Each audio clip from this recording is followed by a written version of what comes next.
So, one of the biggest mistakes that I have made or even thought about was, especially, I would say like this, financially, one of the biggest financial mistakes I ever made was believing that one paycheck was enough. Just one. Now, remember when we had talked about earlier was, tying your identity to your position. And this one is also tying all your finances to one position, one job. Like that was one of the biggest mistakes and biggest ways of thinking that I have ever thought, was just relying on just that one paycheck. For years I thought about having a good job was security. And to an extent that is some security. And the people that are in sales, there's some security there. But when you have to take a look back, and specifically I'm talking with sales because that's the experience that I come from. Sales is what have you done for me lately. Yeah, at the end of the year we have year to date sales that you have to look at and see what your totals are. But every month that counter now goes back to zero, right? Okay, yeah, you did 100% or you did 80%, 90% this month. Okay, what you gonna do for me, next month, right? That clock keeps resetting back down to zero.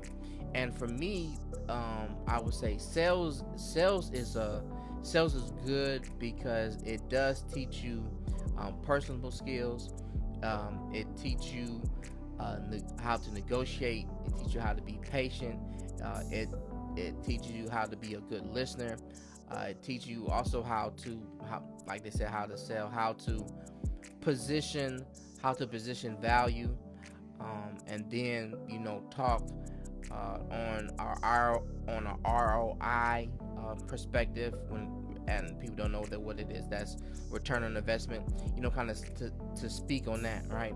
So you have all these things that you can learn from sales, but at the same time, sales is always like this.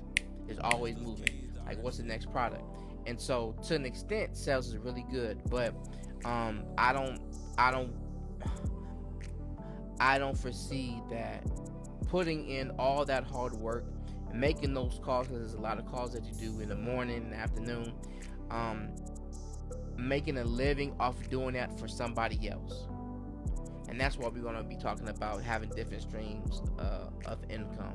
And I'm going to be relying a lot on my sales skills, my sales experience, to speak with a lot of people. Now, this is also going to apply to other positions, like whether that's management or anything like that, finances, whatever position that you might be in your particular company.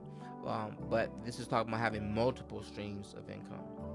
So life has taught me this lesson, and have like I said, having a paycheck is great, but just depending on one source, that is extremely dangerous because like we had talked about, when that position is gone, that paycheck is also gone.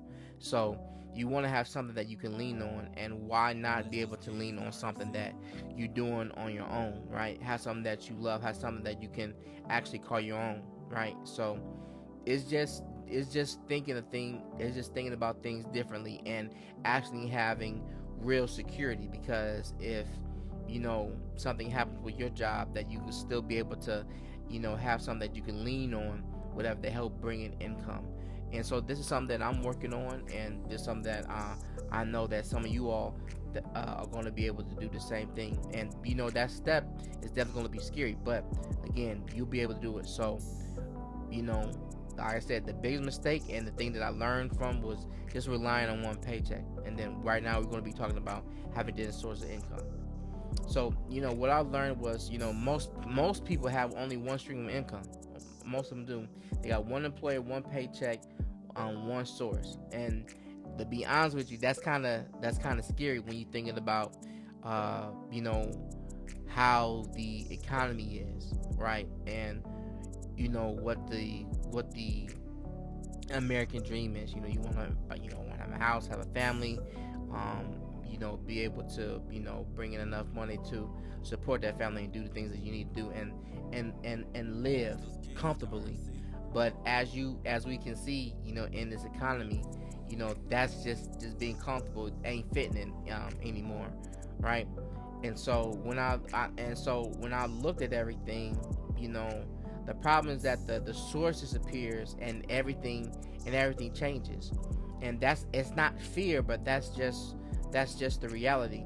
When I looked at successful people, I noticed that most of them weren't relying on just one source of income. Now, you look at, for example, 50 Cent. 50 Cent has, he's done a lot with his rap career, but 50 Cent got into fashion. 50 Cent also got into vitamin water.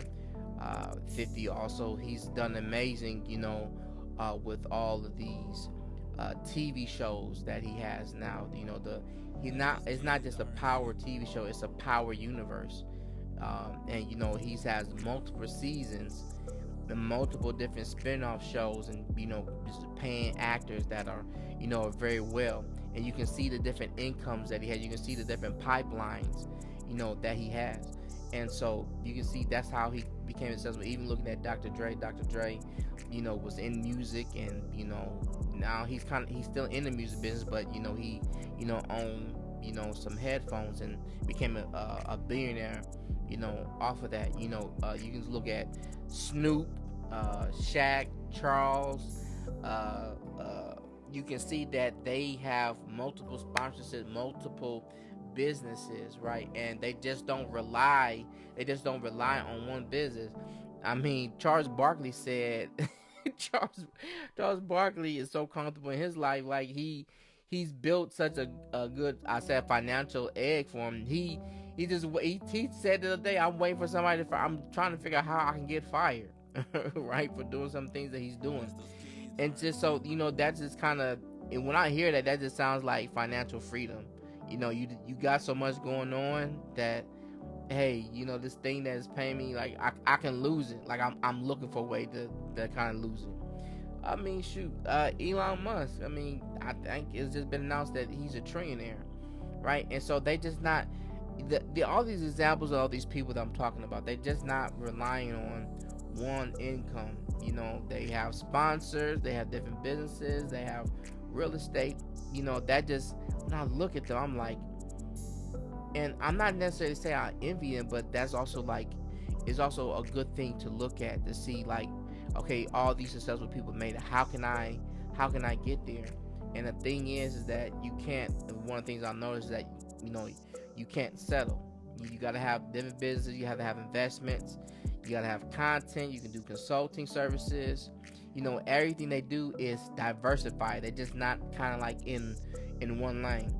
And once I seen all that, and I put all that stuff together, like that's when my thinking started to change. Now I was thinking like this at a younger age, and then when I got older, I was with AT&T and Verizon, but I started to try to do other businesses and try to see how I can get different income to come in. And now that I'm kind of like on my own now, when I'm not in corporate anymore, I'm still looking at that stuff, but I'm also I'm also working on getting this content up and being consistent with that and bringing in money, and also having value within the content I'm giving, because I want people to actually get something out of this, not just I want to do this for a living, but also be able to help myself out as well, so one hand feed the other, right? So what I'm building now, let's kind of get into that. What am I building right now? I'm currently focused on several areas. One, I'm still kind of focusing on my career, right? Well, I'm applying different opportunities that fit my job experiences, in enterprise sales, in technology, in business developing. So I'm not stopping that, because until I can get something really consistent on this, I still need something to help funnel everything else into, right? The second is going to be Total Tech Now. Total Tech Now is my reseller business. So anything, any technology, laptop, desktop, cases, phones, watches, tablets, all that good stuff. That's something that I can resell. Even with cell phone plans, I can still do that too. I just got an email on that, so now I can do AT&T and Verizon. Nobody else can stop me. So I'm in both of those places, right? So I'm getting that off the ground. I'm creating my relationships. I'm creating leads. And I'm building partnerships. I'm making sure that I'm putting a lot of work into doing that.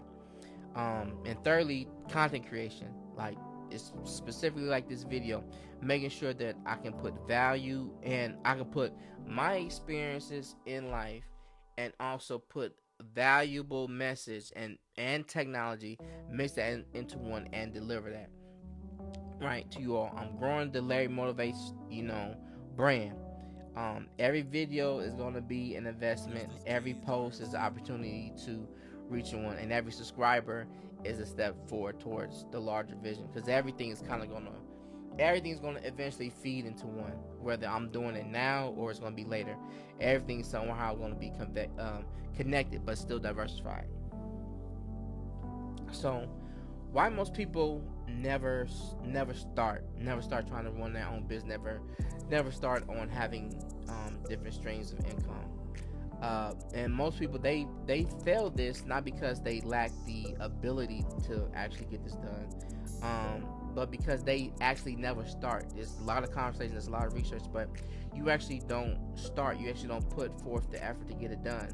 Like learning what a business is, learning learning first of all what you want to do. That's kind of like the biggest thing. Learning what you want to do in business is when you go run to your own business. Almost like you still have to learn like who you are, like what your experience is, what's the gift that God's giving you, that you can do it, at night and nobody actually pay, and nobody has to pay you anything, because that's how comfortable you are with doing it. That's where your gift is at, and you should start a business from the gift that God's given you, right? And so people, they don't start because they don't know, and they don't try to know, right? They fail because they never start, and they think, some people think that I'm too old, but I heard like KFC, he I think like 50, 60 years old once he became the colonel and actually start selling chicken like he's been doing. People don't think they don't know enough, or they have doubt, they have fear, like what if this don't work? But I always say, what if it does work, right? We always talk about the negative stuff, but we need to talk more about the positive stuff, right? What if it does work? What if I do take off? How does that work? The truth is, nobody starts with all the answers. You never have all the answers. You have examples of what the answers will look like, but until you start putting in work, and you actually don't know if it's going to be successful or not. And you learn while you move, when you learn with action, and you grow while you're trying to build this thing from the base up, and you improve with action. So in order for you to understand how to run a business or what a business entails, first you have to put action behind it to figure it out. Like, people will tell you X, Y, and Z, but until you put your foot to the pavement, until you put that pen to paper, until you start turning on these cameras and start speaking with the voice that God gave you and start posting it, you never know what it is, but you gotta start. You have to start doing it. But if you don't start, you always gonna lose. You never get to where you want to be at because you don't start. So, like I talked about last week, the time is now. It's not yesterday. It's not tomorrow. It's today. It's right now. You gotta start right now. Don't let this pass you by, because you never know what's gonna happen in life. And once you get started, and at whether things actually start going good, then you're gonna start thinking about, man, I should have been start doing this. Like, the Lord been trying to get me to do this, and I kept fighting it. Well, now it's time to stop fighting. Now it's time to start actually getting done and putting all that planning you've been doing, all that talking you've been doing. Now it's time to put it into play. So the future belongs to the builders. The future belongs to the people that are putting in work. The future belongs to the people who are willing to create. People are willing to learn. They're willing to adapt. Whether that's a side business or a YouTube channel or consulting service. Just look at it. Like, you see a lot more people doing streaming. First it was vlogging, now it's streaming, and doing podcasts. Like, people are finding ways to do it, and a lot of people run into those areas. But Only the cream of the crop, the people who are actually in it, who actually find value in it, and it's their calling, are actually sticking and staying in there. So you can see all these opportunities, but you just have to be willing to put the work in. And if you're willing to put the work in, God's gonna bless you. But you have to where you say, hey, you have to start putting it in action. So I'm gonna do more on my part. Like um, I am, doing this content creation, but I can also start going a little bit harder with the business with Total Tech now. So it's more you got in you all's face, and you will see more of that. But um, you have to put action behind it. There's nothing else because it's not gonna move on its own. It needs you, right? Don't wait until another income stream to start building one. You need to start today. So, in closing, one income source may pay the bills, but multiple income streams create options. It gives you more freedom, sometimes even less stress. Because if one thing stops working, you can focus on something else. It doesn't hit as bad because you're not relying on particularly one particular thing. So these options, like I said, it offers freedom. Start building, start learning, start creating. Your future self will thank you. Subscribe to Larry Motivates channel, and let's keep building together. I'm gonna be here. How about you?